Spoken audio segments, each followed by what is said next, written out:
ఇంకా తాగునీరు గురించి నేను చెప్పాల్సిన అవసరంలా. తాగునీరు శాఖ మంత్రి ఎవరు? నాకు అన్న సమానమైన పవన్ అన్న. పవన్ అన్న ఏమనుకున్నా సాధించే వ్యక్తి. ప్రతి కేబినెట్ మీటింగ్ లో మేము చర్చిస్తాం. తాగునీరు ఒక ప్రయారిటీ అని ఆయన ప్రతి కేబినెట్ మీటింగ్ లో చెప్పారు. గత ప్రభుత్వం నాశరకమైన పనులు చేసింది, ప్రాజెక్ట్ ని పక్కన పెట్టేసింది. తిరిగి కేంద్ర ప్రభుత్వాన్ని ఒప్పించి నిధులు కేటాయించి ఈ రోజు ఆ ప్రాజెక్ట్ కి టెండర్ స్థాయికి తీసుకొచ్చారు నా అన్న పవన్ అన్న. త్వరలోనే ఆగిపోయిన పనులని ప్రారంభిస్తాం.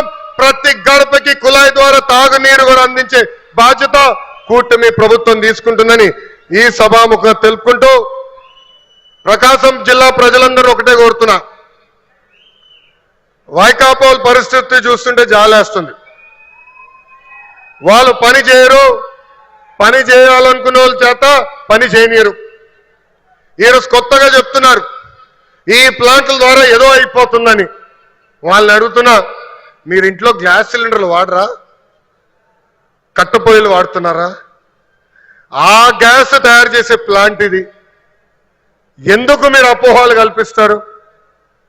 రండి, ప్లాంట్ చూడండి, వెళ్ళి మీ నాయకుడు చెప్పండి. అంతేగాని ప్లాంట్కి అడ్డు పడితే ఎర్ర బుక్కులో మీ పేరు ఉంటుందని ఈ సభాముఖంగా వైకాపా నాయకులు నేను హెచ్చరిస్తున్నా. మంచి పని చేసాక వచ్చా, దమ్ము ధైర్యంతో ఈరోజు నిలబడి చెప్పగలుగుతున్నా.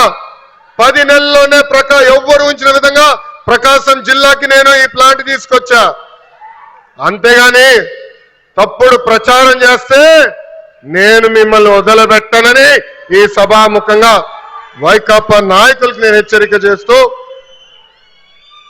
నిజంగానే ఈ సమావేశం చూసిన వేదికమైన ఉన్న పెద్దలు చూసిన ఈరోజు ఈ కార్యక్రమానికి యాంకర్ గా నిలబడిన ఉదయ్ భాను మేడం గారిని చూసినా నాకు యువగలం పాదయాత్ర గుర్తొస్తుంది.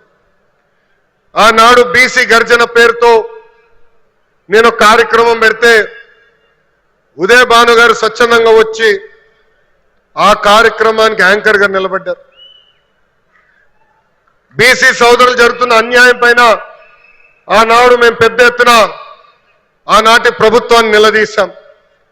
నిలదీసినందుకు మేడం గారిని కూడా వైకాపా నాయకులు ట్రోల్ చేశారు. అంతేకాదు వేదికమైన పెద్దలందరి పైన దొంగ కేసులు పెట్టారు. నా పైన కూడా 23 కేసులు పెట్టారు. ఆనాడే చెప్పా, ఆ సైకో పాలనకి ఈ తెలుగుదేశం పార్టీ తగ్గేదే లేదని. వాస్తవంగా ఈరోజు ప్రజలకి స్వాతంత్రం వచ్చింది. 94% సీట్లలో ఎన్డీఏ ప్రభుత్వాన్ని మీరు గెలిపించారు. మా పైన బాధ్యత పెరిగింది. మీకు 6 నిమిషాలు కష్టపడతాం, మీకు అండగా నిలబడతాం, మీకున్న సమస్యలు పరిష్కరిస్తామని ఈ సభాముఖ హామీ ఇస్తూ ఇక్కడ పెద్ద ఎత్తున తరలి వచ్చిన తెలుగుదేశం పార్టీ కార్యకర్తలు కూడా ఒక విజ్ఞప్తి చేయాలనుకున్నా. ఈరోజు వాస్తవంగా రిలయన్స్ కార్యక్రమానికి వచ్చా. గతంలో మీ అందరికి చెప్పా, ఎప్పుడు నియోజకవర్గానికి వచ్చినా మిమ్మల్ని అందరినీ కలుస్తా, మీతో కూర్చుంటా, మీతో ఫోటోలు దిగుతానని హామీ ఇచ్చా. త్వరలో మళ్ళీ IIITకి శంకుస్థాపన వేసేదానికి నేను వస్తున్నాను. ఒక రోజంతా మీతో ఉంటా, అప్పుడు ఉత్తమ కార్యకర్తలు కలుస్తా. ప్రతి కార్యకర్తతో నేను ఫోటో దిగుతాను. ఈ రోజు మళ్ళీ తిరిగి నేను గౌరవనీయులు ప్రసాద్ గారిని తిరిగి విమానం ఎక్కించాల్సిన బాధ్యత నాకుంది.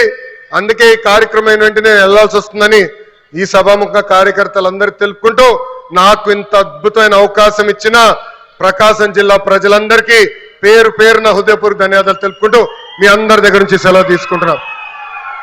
జోహార్ అన్న ఎన్టీఆర్, జోహార్ అన్న ఎన్టీఆర్.